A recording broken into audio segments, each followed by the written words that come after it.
మీ అందరికీ ఒక simple primary school general knowledge question. డెఫినెట్గా ఈ క్వశ్చన్ లేకుండా మాత్రం మన స్కూలింగ్ అయితే జరుగుండదు.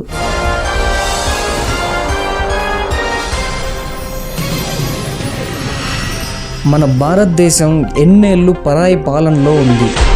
For how many years India has been under foreign rule? A 100 years, B 1200 years, C 190 years, D 500 years. First bench నుంచి last bench దాకా అందరికీ ఆన్సర్ తెలిసిన question. Such a nostalgic GK question కదా.